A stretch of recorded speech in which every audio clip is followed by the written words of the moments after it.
Y le dijo, Sansón, los filisteos sobre ti. Y luego que despertó él de su sueño, se dijo, esta vez saldré como las otras y me escaparé. Pero él no sabía que Jehová ya se había apartado de él.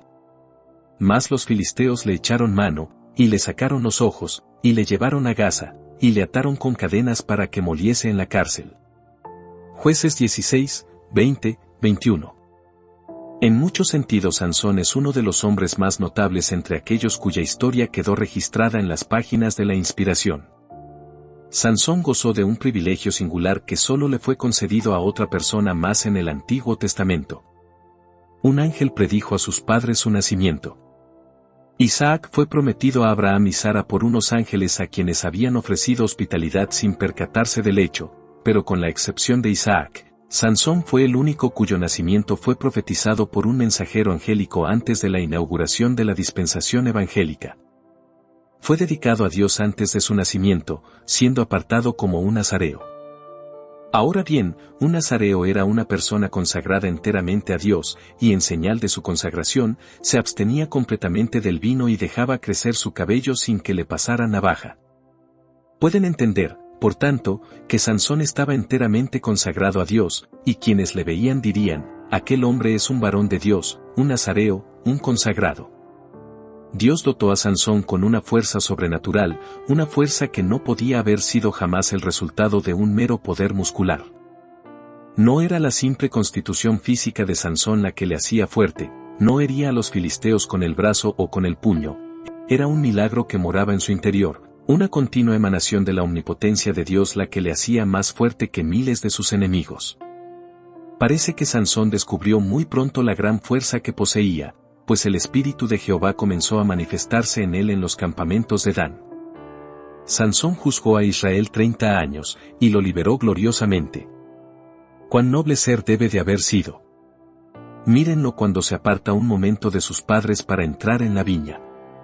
Un león que se haya agazapado allí salta sobre él, pero Sansón se le enfrenta completamente desarmado, lo recibe en sus musculosos brazos y lo despedaza como si se tratara de un cabrito. Véanlo tiempo después, cuando sus paisanos le ataron y le hicieron descender de la peña y le entregaron a los miles de filisteos. Apenas se está acercando a ellos cuando, sin ninguna arma, con su propio pie comienza a patearlos y hallando una quijada de asno fresca toma esa innoble arma, y barre con los hombres que tenían cascos en sus cabezas y sobre sus piernas traían grebas de bronce. Y su vigor tampoco le falló años después, pues murió en la flor de sus días. Realizó una de sus mayores hazañas en esta etapa precisa de su vida. Sansón está encerrado en la ciudad de Gaza. Se queda allí hasta la medianoche, está tan confiado en su fuerza que no tiene ninguna prisa por partir, y en vez de atacar a los guardias y obligarlos a quitar los cerrojos, arranca los 2 pilares y se lleva las puertas con todo y cerrojos, y transporta su pesada carga a lo largo de varias millas hasta la cumbre del monte que está delante de Hebrón. En todos los sentidos debe de haber sido algo grandioso ver a este hombre, especialmente si uno lo contaba como amigo. Si uno hubiera sido su enemigo, era mucho mejor verlo desde muy lejos, pues nadie podía escapar de él excepto quienes huían, pero tenerlo como amigo y estar con él en el día de la batalla era sentir que tenías un ejército en un solo hombre, y que tenías en un solo cuerpo lo que infundiría terror a miles de personas. Sin embargo, aunque Sansón tenía una gran potencia física, solo tenía una pequeña fuerza mental y tenía todavía menos poder espiritual. Su vida entera es una escena de milagros y de locuras. Tenía muy poca gracia y era fácilmente vencido por la tentación. Es seducido y llevado al descarrío. Se le corrige con frecuencia pero aún así peca de nuevo. Por fin cae en las manos de Dalila. A ella la sobornan con una enorme suma y entonces se esfuerza por sacarle el secreto de su fuerza. Sansón juega insensatamente con el peligro y con su propia destrucción. Por fin, acosado por la importunidad de ella, le descubre el secreto que no debía haber confiado a nadie y que solo a él le pertenecía. El secreto de su fuerza se ocultaba en sus guedejas. No era que su cabello le hiciera fuerte, pero su cabellera era el símbolo de su consagración y era la prenda del favor de Dios para con él. Mientras no tocaron su cabellera, Sansón fue un varón consagrado, tan pronto se la raparon, ya no estuvo más perfectamente consagrado y entonces su fuerza le abandonó. Le cortaron su cabellera. Le quitaron las guedejas que una vez le cubrieron y entonces se redujo a ser un débil jovenzuelo como otros hombres.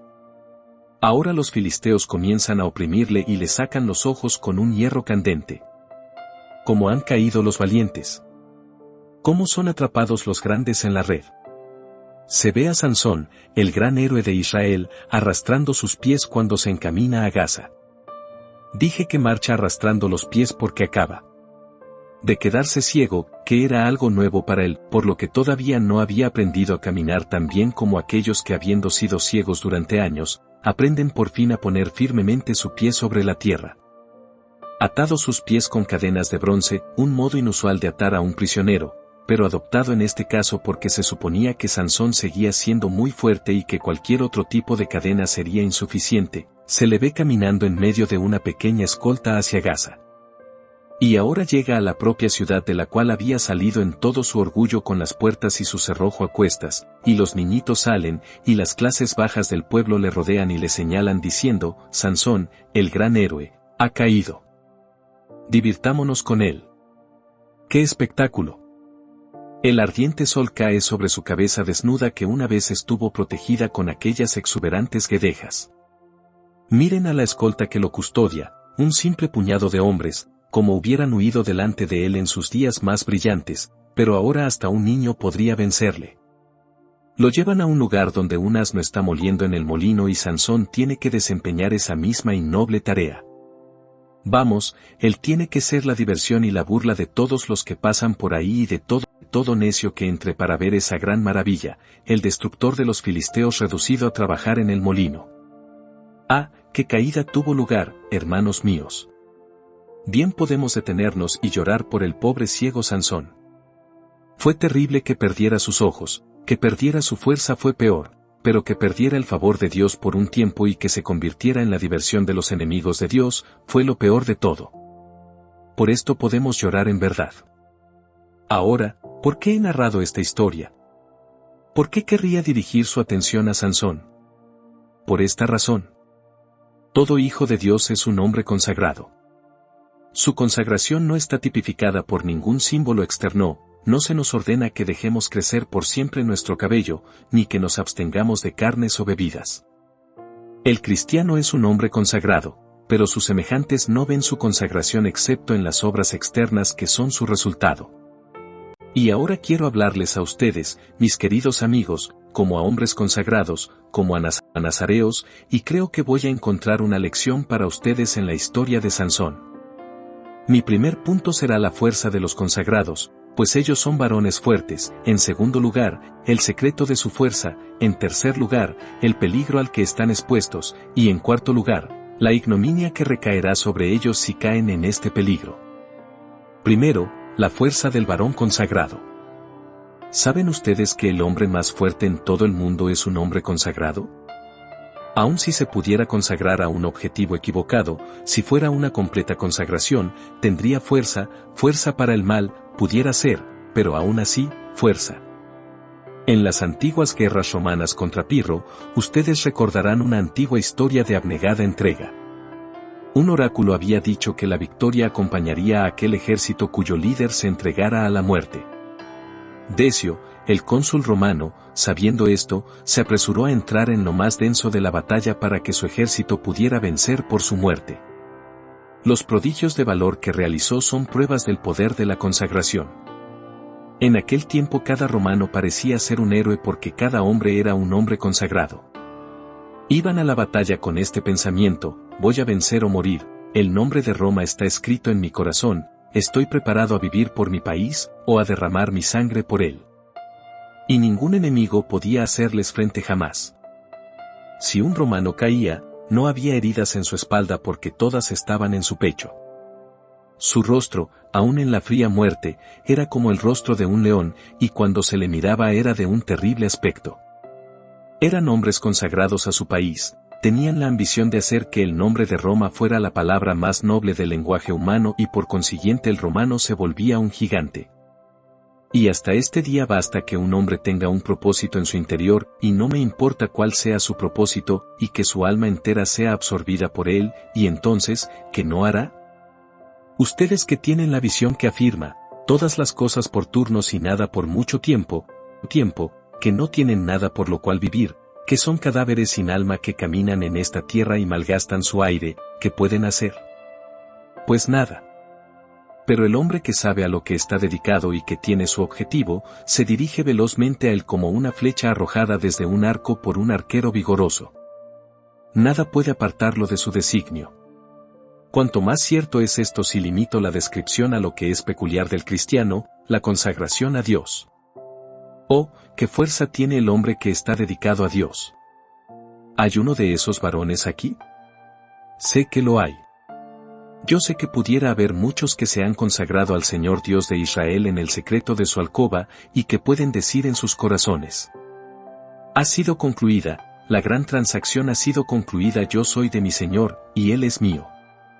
Él me atrajo, y yo le seguí, alegre de obedecer a la voz divina. Ahora, el hombre que puede decir eso y que está completamente consagrado a Dios, sea quien sea o lo que sea, es un hombre fuerte que habrá de hacer portentos. ¿Necesito hablarles de las maravillas que han realizado los hombres consagrados? Ustedes han leído las historias de tiempos antiguos, cuando a nuestra religión se le daba caza como a una perdiz en los montes. ¿Nunca oyeron cómo hombres y mujeres consagrados aguantaron dolores y agonías inauditos? ¿No han leído cómo los echaban a los leones, cómo fueron aserrados en mitades, cómo languidecieron en prisiones o se encontraron con una muerte más rápida a filo de espada? ¿No han oído cómo andaban de acá para allá cubiertos de pieles de ovejas y de cabras, pobres, angustiados, maltratados, de los cuales el mundo no era digno? ¿No han oído cómo desafiaron en su cara a los tiranos, cómo, cuando los amenazaban, se atrevían a reírse de todas las amenazas del enemigo con gran valentía, cómo, estando en la hoguera, aplaudían con sus manos en el fuego, y cantaban salmos de triunfo cuando hombres peores que demonios se mofaban de sus miserias? ¿Cómo fue eso? ¿Qué hizo que las mujeres fueran más fuertes que hombres y los hombres más fuertes que ángeles? Vamos, pues fue esto: ellos estaban consagrados a Dios. Ellos sentían que cada dolor que desgarraba su corazón estaba dándole la gloria a Dios, que todos los padecimientos que soportaban en sus cuerpos no eran sino las marcas del Señor Jesús, por las cuales patentizaban que estaban enteramente dedicados a Él. Y no solo en esto se ha evidenciado el poder de los consagrados. ¿No han oído nunca cómo los santificados han realizado portentos? Lean las historias de quienes no estimaron preciosa su vida para ellos mismos con tal de honrar a su Señor y Maestro predicando su palabra, exponiendo el Evangelio en tierras extrañas. ¿No han oído cómo los hombres han abandonado su parentela y sus amigos y toda esa vida tan preciada, y han atravesado mares tormentosos y se han adentrado en las tierras de los paganos donde los hombres se devoraban unos a otros? ¿No se han enterado de cómo pusieron sus pies en aquel país y vieron que el barco que los había transportado desaparecía en la distancia, y con todo, sin ningún miedo moraron en medio de salvajes incivilizados de los bosques, caminaron en medio de ellos, y les contaron la simple historia del Dios que amó al hombre y murió por él? Ustedes han de saber cómo esos hombres vencieron, cómo aquellos que parecían ser más fieros que leones se encorvaron delante de ellos, escucharon sus palabras, y fueron convertidos por la majestad del Evangelio que ellos predicaban. ¿Qué hizo que esos hombres fueran héroes? Que los capacitó para que se separaran de sus familias y de sus amigos, y se desterraran en tierras de pueblos extraños. Fue porque eran consagrados, completamente consagrados al Señor Jesucristo. ¿Qué hay en el mundo que el varón consagrado no pueda hacer? Tiéntalo, ofrécele oro y plata, llévalo a la cima del monte y muéstrale todos los reinos del mundo, y dile que los tendrá a todos y postrado adorare al Dios de este mundo. ¿Qué dice el varón consagrado? Quítate de delante de mí, Satanás. Tengo más que todo esto que tú me ofreces, este mundo es mío, y los mundos venideros, yo desprecio la tentación, no me voy a postrar delante de ti. Si los hombres amenazan a un varón consagrado, ¿qué dice él? Yo temo a Dios, por eso no puedo tenerles miedo, juzguen si es justo delante de Dios obedecerlos a ustedes antes que a Dios, pero, en cuanto a mí, yo no serviré a nadie más que a Dios. Tal vez hayas visto en tu vida a un varón consagrado. ¿Se trata de una personalidad pública? ¿Qué es lo que no puede hacer él? Predica el Evangelio y 1000 enemigos lo asedian de inmediato, lo atacan por todos lados, algunos por esta razón y otros por aquella otra, sus virtudes reales son distorsionadas y son convertidas en vicios, y sus más ligeras faltas son magnificadas y son convertidas en los más grandes crímenes. Casi no tiene amigos, los propios ministros del Evangelio le rehuyen, es considerado tan raro que todo el mundo debe evitarlo. ¿Qué hace él? En el interior de la cámara de su propio corazón sostiene una conversación con su Dios, y se hace esta pregunta, ¿hago bien? La conciencia da el veredicto, sí, y el espíritu da testimonio a su espíritu de que la conciencia es imparcial. Entonces, dice, venga lo bueno o venga lo malo, si estoy bien, no me voy a desviar ni a la derecha ni a la izquierda. Tal vez sienta en secreto lo que no expresará en público. Siente el dolor de la deserción, de la deshonra y de la censura, clama. Si sobre mi rostro, por causa de tu amado nombre, recayeran la vergüenza y el reproche. Saludaré al reproche, y daré la bienvenida a la vergüenza si tú me recuerdas.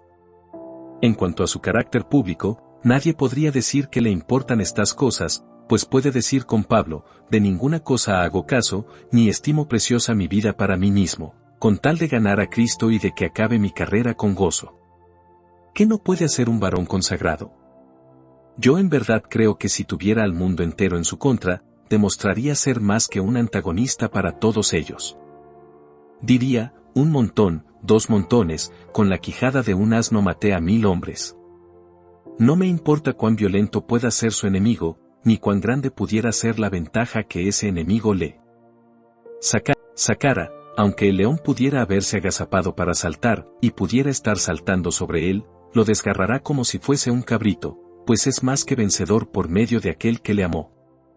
Solo es así quien está enteramente consagrado al Señor Jesucristo. Pero, dice alguien, ¿podemos consagrarnos a Cristo? Yo pensé que eso era únicamente para los ministros.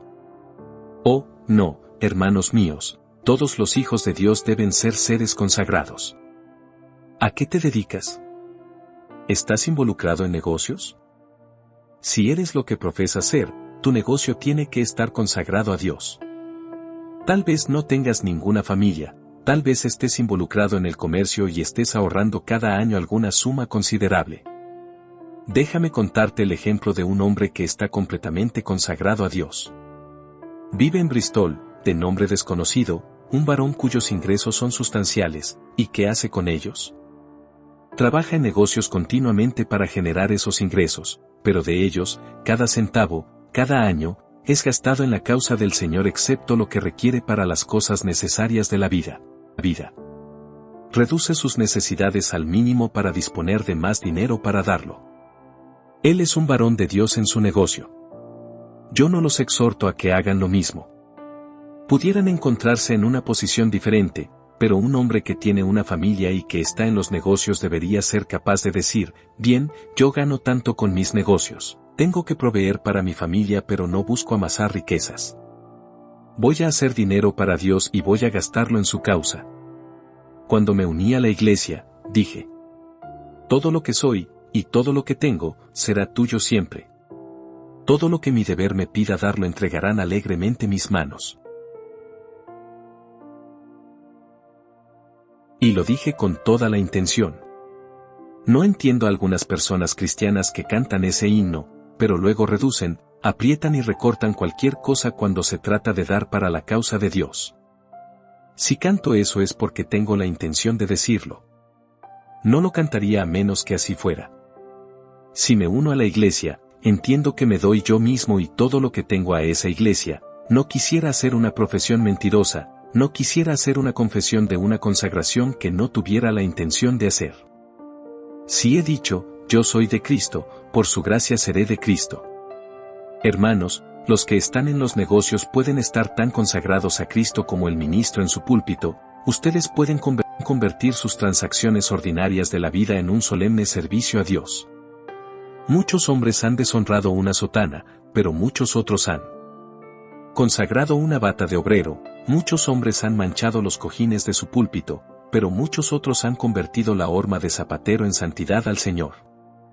Dichoso el varón que es consagrado al Señor, donde quiera que esté, es un consagrado y hará maravillas. Se ha señalado a menudo que todos somos hombrecitos en esta época. Hace 100 años o más, si hubiéramos recorrido las iglesias, habríamos encontrado fácilmente un número de ministros de gran nota. Pero ahora todos somos hombrecitos, los babeantes hijos de unos don nadie, nuestros nombres no serán recordados nunca pues no hacemos nada para merecerlo. Es raro encontrar a un hombre vivo en esta tierra, se puede encontrar a muchos que se autodesignan hombres, pero ellos son cáscaras de hombres, se han quedado sin vida, el precioso núcleo pareciera haber partido. La pequeñez de los cristianos de esta época resulta de la pequeñez de su consagración a Cristo. La época de John Owen fue la era de grandes predicadores, pero déjenme decirles que esos fueron los días de una gran consagración. Esos grandes predicadores cuyos nombres recordamos, no consideraban nada como propio, les fueron suprimidas sus prebendas porque no pudieron conformarse a la iglesia establecida, y renunciaron voluntariamente a todo lo que tenían por el Señor. Les daban casa de un lugar a otro, la deshonrosa acta de las 5 millas no les permitía acercarse dentro un radio de 5 millas a cualquier ciudad que tuviera un mercado. Deambulaban por aquí y por allá para predicar el evangelio a unas pobres ovejas escasas, estando entregados plenamente a su Señor. Aquellos eran tiempos malos pero ellos prometieron que andarían el camino en las buenas o en las malas, y en efecto lo anduvieron con las rodillas hundidas en el lodo, y lo habrían recorrido aún si hubieran tenido que hacerlo con las rodillas hundidas en sangre. Se convirtieron en grandes hombres, y si nosotros fuéramos, como ellos lo fueron, enteramente entregados a Dios, si pudiéramos decir de nosotros mismos, desde la coronilla de mi cabeza hasta la planta de mi pie, no hay ni una sola gota de sangre que no sea enteramente de Dios, todo mi tiempo, todos mis talentos, todo lo que tengo es de Dios, si pudiéramos decir eso, seríamos fuertes como Sansón, pues el consagrado tiene que ser fuerte. Ahora, en segundo lugar, veremos el secreto de su fuerza. ¿Qué hace fuerte al varón consagrado? Amados, no hay fuerza en el hombre por sí mismo. Sansón sin Dios no era sino un pobre necio. El secreto de la fuerza de Sansón consistía en esto, que en tanto que estuviera consagrado sería fuerte, en tanto que estuviera entregado enteramente a su Dios y no tuviera ningún objetivo sino el de servir a Dios, y eso debía ser indicado por el crecimiento de su cabellera, en tanto que así fuera, y nada más, Dios estaría con él para ayudarle. Y ahora ustedes ven, queridos amigos, que si tienen alguna fuerza para servir a Dios, el secreto de su fuerza se esconde en el mismo lugar. ¿Qué fuerza tienes tú, salvo en Dios? He oído que algunos hombres hablan como si la fuerza del libre albedrío de la naturaleza humana fuera suficiente para llevar a los hombres al cielo. El libre albedrío ha llevado a muchas almas al infierno, pero nunca ha llevado todavía a un alma al cielo. Ninguna fuerza de la naturaleza puede bastar para servir al Señor debidamente. Nadie puede decir que Jesús es el Cristo sino por el Espíritu Santo. Nadie puede venir a Cristo si el Padre, que envió a Cristo, no le trajere. Entonces, si el primer acto de la vida cristiana está más allá de toda fuerza humana, ¿cuánto más están más allá de cualquiera de nosotros esos pasos más elevados?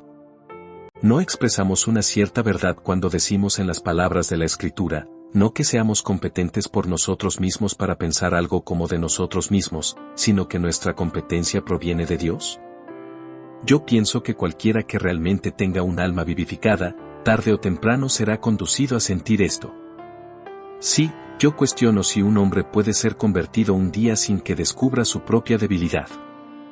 Es solo un pequeño espacio antes de que el niño descubra que puede estar solo de pie en tanto que Dios su Padre lo tome por sus brazos y le enseñe a caminar, pero que si la mano de su Padre le es retirada no tiene ningún poder para estar de pie, sino que se cae de inmediato. Vean a Sansón sin su Dios saliendo contra 1000 hombres. ¿No se reirían de él? Y casi sin tiempo para expresar su terror, huiría o sería despedazado. Imagínenlo sin su Dios, encerrado en Gaza, con las puertas cerradas firmemente.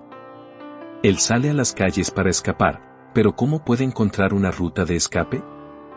Es apresado en una red como un toro salvaje, él puede dar vueltas una y otra vez alrededor de los muros, pero ¿dónde estará su liberación? Sin su Dios solo es como otros hombres. El secreto de su fuerza radica en su consagración y en la fuerza que es su resultado. Recuerden, entonces, el secreto de su fuerza. Nunca piensen tener un poder que sea propio, confíen enteramente en el Dios de Israel y recuerden que el canal a través del cual tiene que venir esa fuerza ha de ser su entera consagración a Dios. En tercer lugar, ¿cuál es el peligro peculiar de un hombre consagrado? Su peligro es que sus guedejas sean cortadas, es decir, que su consagración sea quebrantada. En tanto que está consagrado él es fuerte, rompan eso, y se vuelve débil como el agua. Ahora, hay 1000 navajas con las cuales el diablo puede rapar las guedejas de un varón consagrado sin que se dé cuenta. Sansón está profundamente dormido, el barbero es tan astuto que lo arrulla para que se duerma al tiempo que sus dedos recorren la cabeza, la coronilla del necio, que está poniendo al desnudo. El demonio es aún mucho más astuto que el hábil barbero, él puede rapar las guedejas del creyente casi sin que se dé cuenta. ¿Quieren que les diga con qué navajas puede consumar esa obra? Algunas veces toma la filosa navaja del orgullo, y cuando el cristiano se queda dormido y se descuida, viene con ella y comienza a pasar sus dedos sobre las guedejas del cristiano, y le dice, «¿Cuán excelente eres tú como persona? ¿Qué portentos has realizado? ¿Acaso no destrozaste hábilmente al león? ¿Acaso no fue una gran hazaña que hirieras cadera y muslo a los filisteos? Se hablará de ti mientras el tiempo dure por llevarte a cuestas las puertas de Gaza. No tienes que temer a nadie». Y así la navaja prosigue su obra y cae en una guedeja tras otra, pero Sansón no se da cuenta. Él solo piensa en su interior, cuán valiente soy. Cuán grande soy. Así funciona la navaja del orgullo, rapa, y rapa y rapa, y él se despierta para descubrirse calvo y que toda su fuerza ha desaparecido. ¿No han pasado nunca esa navaja por tu cabeza? Yo confieso que la pasan sobre mi cabeza. Después que han sido capaces de soportar aflicciones, no han oído nunca una voz que les dice, «cuán paciente fuiste». Después que han rechazado alguna tentación, y han sido capaces de mantenerse en el curso inamovible de la integridad, ¿no les ha dicho Satanás, «eso que hiciste es algo excelente, actuaste con valentía»? Y en todo ese tiempo no te dabas cuenta de que era la astuta mano del maligno la que estaba rapando tus guedejas con la filosa navaja del orgullo. Observen pues que el orgullo vulnera nuestra consagración. Tan pronto comienzo a volverme orgulloso por lo que hago o por lo que soy, he de preguntarme, ¿de qué estoy orgulloso? Vamos, hay en ese orgullo el acto de quitarle a Dios su gloria. Yo prometí que Dios debía recibir toda la gloria, ¿y no es esa una parte de mi consagración? Y yo la estoy tomando para mí. He vulnerado mi consagración, mis guedejas han desaparecido y yo me vuelvo débil. Observa esto, cristiano, Dios no te dará nunca fuerzas para que te glorifiques a ti mismo. Dios te dará una corona, pero no para que la pongas sobre tu cabeza. Tan pronto como un cristiano comienza a escribir sobre su propio escudo de armas sus hazañas y sus triunfos y toma la gloria para sí, Dios le abatirá hasta el polvo. Otra navaja que usa también es la autosuficiencia.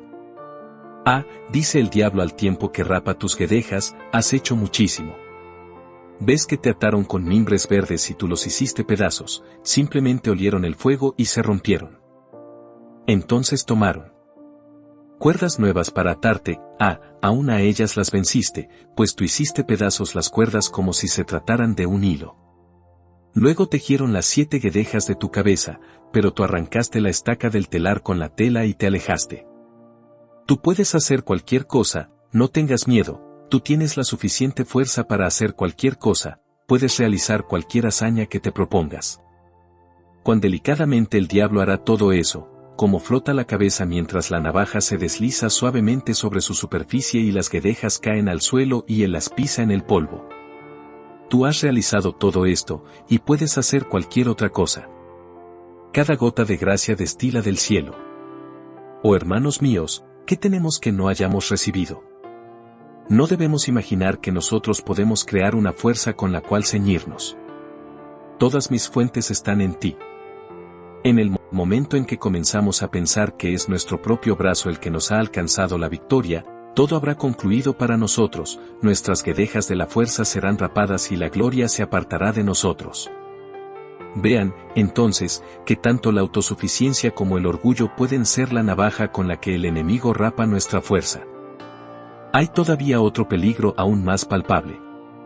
Cuando un hombre consagrado comienza a cambiar su propósito en la vida y a vivir para sí, esa navaja rapa su cabeza completamente. He ahí un ministro, cuando comenzó su ministerio podía decir, Dios es mi testigo de que solo me he puesto un objetivo, estar limpio de la sangre de cualquiera de mis oyentes y que pueda predicar el Evangelio fielmente y honrar a mi Señor. En breve, tentado por Satanás, cambia su tono y habla de esta manera, debo conservar mi congregación. Si predico una doctrina dura, no vendrán. ¿No me criticó uno de los periódicos, y no se fueron algunos de mis congregantes debido a eso? Debo preocuparme respecto a qué persigo. Debo mantener esto en marcha. Debo tener mucho más cuidado y pulir más mi lenguaje. Tengo que adoptar un estilo más suave, o predicar una doctrina de nuevo diseño pues tengo que mantener mi popularidad. ¿Qué será de mí si me voy a pique? La gente dirá, subió como un cohete y bajó como una vara, y entonces todos mis enemigos se reirán. Cuando un hombre se comienza a preocupar con respecto al mundo hasta por un chasquido de los dedos, todo ha terminado para él. Si puede subir a su púlpito y decir, he recibido un mensaje que tengo que entregar, y ya sea que lo oigan o que no lo oigan, voy a entregarlo tal como Dios lo pone en mi boca, no voy a cambiar el punto de una I, o la tilde de una T, ni siquiera por el hombre más grande que viva, o para atraer a la congregación más numerosa que se hubiera sentado jamás a los pies de un ministro, ese hombre es poderoso. No permite que los juicios humanos lo muevan y él va a mover al mundo. Pero dejen que se desvíe y que piense acerca de su congregación y cómo será conservada. Sansón, cómo son rapadas tus guedejas. ¿Qué puedes hacer ahora? Esa falsa Dalila te ha destruido, te sacaron los ojos y suprimieron tu comodidad, y tu futuro ministerio será como la molienda de un asno alrededor del molino que gira continuamente, no tendrás ni reposo ni paz nunca jamás. O dejen que se desvíe de otra manera. Supongan que dijera, tengo que obtener una prebenda, o riqueza, tengo que cuidarme muy bien, tengo que enriquecerme aprovechando mi posición, ese tiene que ser el objetivo de mi vida. No estoy hablando ahora meramente del ministerio, sino de todos los consagrados, y tan pronto como comenzamos a hacer del yo el objetivo primordial de nuestra existencia, nuestras guedejas son recortadas. Ahora, dice el Señor, yo le di fuerza a ese hombre, pero no para que la use para sí mismo. Luego lo puse en una alta posición, pero no para que se cubra de gloria, lo puse allí para que mire por mi causa, por mis intereses, y si no hace primero eso, caerá. Ustedes recuerdan a la reina Esther, ella es exaltada y pasa de ser una humilde doncella a convertirse en la esposa del gran monarca Asuero. Bien, Amán consigue un decreto en contra de la nación de ella que establece que será destruida. El pobre Mordecai viene a Esther y le dice, tienes que ir a hablar con el rey. Bien, responde ella, pero si voy, moriré. Dice él, si callas absolutamente en este tiempo, respiro y liberación vendrá de alguna otra parte para los judíos, mas tú y la casa de tu padre pereceréis. ¿Y quién sabe si para esta hora has llegado al reino? Esther no fue elegida como la reina Esther para que ella se hiciera gloriosa, sino para que ocupara una posición para salvar a los judíos, y si ahora se prefiriera a su país entonces todo habría acabado para ella. La suerte de Basti sería como nada comparada con su destrucción. Y así, si tú vives en este mundo y Dios te prospera, alcanzas tal vez una posición, y dices, Jim aquí, voy a cuidar de mí mismo, antes he estado sirviendo a la iglesia pero ahora voy a cuidarme un poco. Vamos, dice la naturaleza humana, tienes que cuidar a tu familia, que quiere decir, tienes que cuidarte a ti mismo. Muy bien, hazlo, amigo, como tu principal objetivo, y entonces eres un hombre arruinado.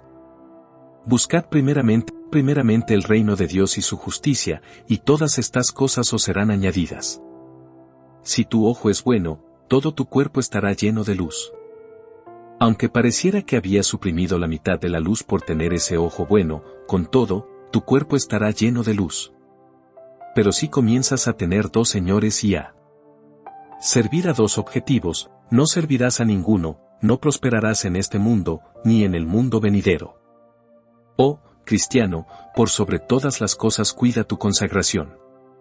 Has de sentir siempre que estás enteramente entregado a Dios, y únicamente a Dios. Y ahora, por último, está la ignominia del cristiano. Le rapan sus guedejas. Yo le he visto, a pesar de ser joven, y tú con tus cabellos grises sobre tu frente le has visto con mayor frecuencia que yo. Le he visto en el ministerio. Hablaba como un ángel de Dios, había muchos que le tenían en alta consideración y se colgaban de sus labios, parecía ser ortodoxo en doctrina y sincero en su conducta. Le he visto desviarse, solo fue algo insignificante, alguna ligera desviación de la antigua ortodoxia de sus padres, alguna leve violación de la ley de su iglesia. He visto que ha ido renunciando a una doctrina tras otra, hasta que al fin el propio lugar en el que predicaba se convirtió en un refrán y un proverbio, y el padre de cabellos grises señala al hombre a su hijo como a alguien al que hay que ver con sospecha, el cual, si dicta una conferencia, ha de ser oído con cautela, y si predica, no ha de ser escuchado en absoluto. ¿No le han visto? ¡Qué gran deshonra! ¡Qué caída! El hombre que llegó a los campos de Dan y que parecía ser movido por el Espíritu del Señor se ha convertido en un esclavo del error. Se ha introducido en los propios campos del enemigo, y allí está ahora, moliendo en el molino para los filisteos a quienes más bien debería estar golpeando con su brazo. Ahora, hay dos maneras de explicar esto. Ese hombre o es un hipócrita empedernido o un creyente caído. Algunas veces la gente dice de los que se desvían al pecado, miren ahora, vean, hay un cristiano caído, un hijo de Dios caído. Es algo así como cuando el vulgo ve en la noche una luz brillante en el cielo y dice, ah, hay una estrella caída. No era una estrella, las estrellas están muy bien. Tomen un telescopio, todas ellas están ahí. La Osa Mayor no ha perdido ni una sola estrella de su cola, y si miran, ahí está el cinturón de Orión muy seguro y la daga no se ha caído de allí. ¿Qué es, entonces? No sabemos exactamente lo que es. Tal vez pudieran ser unos cuantos gases que suben por un momento y que han estallado, y eso es todo, o alguna sustancia errante que ha caído y ya era tiempo de que eso sucediera. Pero todas las estrellas están bien. Entonces, pueden tener la seguridad de que los hijos de Dios están siempre seguros. Ahora, esos hombres que se han desviado y que han quebrantado su voto de consagración son señalados como una ignominia para ellos mismos y como una deshonra para la Iglesia. Y quienes son miembros de la Iglesia de Cristo han visto a hombres que han estado en sus filas como firmes soldados de la cruz, y los han visto salir de nosotros, porque no eran de nosotros, o como al pobre Sansón, los han visto ir a sus tumbas sin los ojos del consuelo que les fueron sacados, con los pies de su utilidad atados con cadenas de bronce y sin la fuerza de sus brazos que desapareció por completo. Ahora, ¿alguno de ustedes desea ser un renegado? ¿Deseas traicionar la santa profesión de tu religión? Hermanos míos, ¿hay alguien entre ustedes que en este día haga una profesión de amor a Cristo pero que desee ser un apóstata? ¿Hay alguien de ustedes que desee que le saquen los ojos como a Sansón y que sea obligado a moler en el molino? ¿Quisieras cometer un gran pecado, como David, e ir con los huesos rotos a la tumba? ¿Quisieras emborracharte, como Lot, y caer en la lascivia? No, yo sé lo que dices, Señor, haz que mi senda sea como el vuelo del águila, haz que vuele al sol a lo alto, y que nunca me detenga ni me desvíe.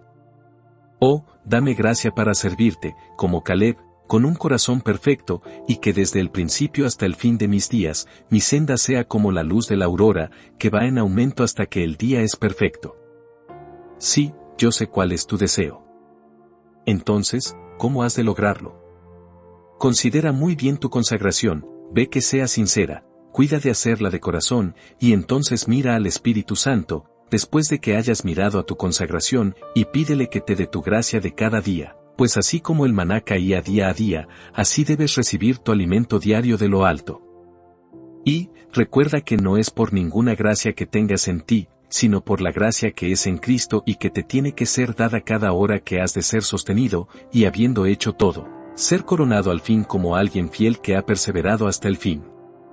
Yo les pido sus oraciones para que sea guardado fiel a mi Señor, y por otro lado, yo ofreceré mis fervientes oraciones para que ustedes le puedan servir mientras Él les preste aliento, para que cuando la voz suya se pierda en la muerte, le alaben con más dulces y más sonoros acordes melodiosos a lo largo de una inmortalidad sin fin. Y en cuanto a ustedes que no se han entregado a Dios y que no están consagrados a Él, solo puedo hablarles como a filisteos y advertirles que llegará el día cuando Israel será vengado de los filisteos. Un día pudieran estar reunidos en el piso alto de sus placeres, gozando de salud y fuerza, pero hay un Sansón llamado muerte, que derribará las columnas de su tabernáculo, y tendrán que caer y ser destruidos, y grande será su ruina. Que Dios les dé gracia para que puedan consagrarse a Cristo, de manera que viviendo o muriendo, se regocijen en Él y compartan con Él la gloria de su Padre.